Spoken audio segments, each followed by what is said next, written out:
एक नई कहानी का आगाज अफ्रीका के वसीआ मैदानों में, जहां सूरज सोने की चादर बिछाता था और हवा में आजादी की खुशबू थी। वहां एक अजीम बादशाह हुक्मरानी करता था, मुफासा, प्राइड लैंड्स का शेर बादशाह। मगर बादशाह बनना सिर्फ तख्त पर बैठना नहीं था। मुफासा को एक ऐसी जंग लड़नी थी जो सिर्फ ताकत से नहीं बल्कि दिल और हिकमत से जीती जा सकती थी। पहला इम्तिहान। साए की वादी जब मुफासा जवान था, इसके बाप बादशाह इहादी ने उसे एक मिशन पर भेजा। अगर तुम एक सच्चे बादशाह बनना चाहते हो तो साए की वादी में जाओ और उसके राज को समझो। मुफासा अपने दोस्त राफीकी के साथ वादी में गया। वहां गहरा अंधेरा था, दरख्तों के साए खौफनाक लग रहे थे और हर तरफ खामोशी थी।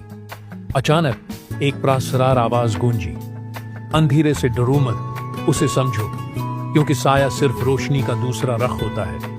मुफासा को समझ आया कि हम हमेशा रोशनी की तरफ देखते हैं और अंधेरे की तरफ नजर नहीं करते। खौफ को शिकस्त देने के लिए उसे सामना करना होगा, उससे छिपना नहीं। दूसरा इम्तिहान। पानी की इकासी। कुछ साल बाद जब मुफासा बादशाह बन चुका था तो एक दिन राफीकी उसे होगा एक झील पर ले गया और कहा, पानी में देखो और बताओ कि तुम क्या देखते हो। मुफासा ने अपना अक्स देखा और कहा, मैं खुद को देख रहा हूं। राफीकी मुस्कुराया और पानी पर एक पत्थर फेंका, जिससे लहरें बन गई। अब तुम क्या देख रहे हो?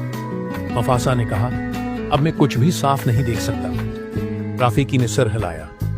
यही सबक है बादशाह, जब तुम्हारा दिल बेचैन हो, तुम्हारे ख्यालात मुंतशिर हों, तब तुम सच्चाई को नहीं देख सकोगे। बादशाह वो होता है जो प्रसकून ज़हन से फैसला करे। तीसरा इम्तिहान।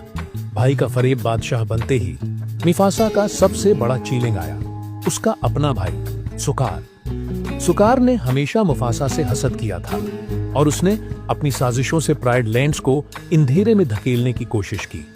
वो जानता था कि ताकत हासिल करने के लिए चालाकी और धोखा देना होगा।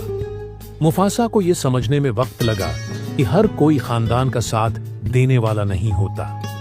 कुछ लोग सिर्फ अपने मफाद के लिए करीब होते हैं, मगर उसने सुकार को ताकत से नहीं बल्कि अपने लोगों की मोहब्बत और वफादारी से शिकस्त दी। आखिरी सबक। सच्चे बादशाह का वर्सा। मुफासा एक अजीम बादशाह साबित हुआ, जिसने ताकत को रहमतली के साथ इस्तेमाल किया, जंगल को अमन दिया और अपने बेटे संबा को सिखाया कि बादशाहत का मतलब सिर्फ हुकूमत करना नहीं बल्कि अपनी कौम की खिदमत करना है। और जब वक्त आया, मुफासा एक सितारे हो गए। मैं तब्दील होकर हमेशा के लिए आसमान में चमकने लगा, अपने बेटे की रहनुमाई करने के लिए। इख्तिताम। याद रखो,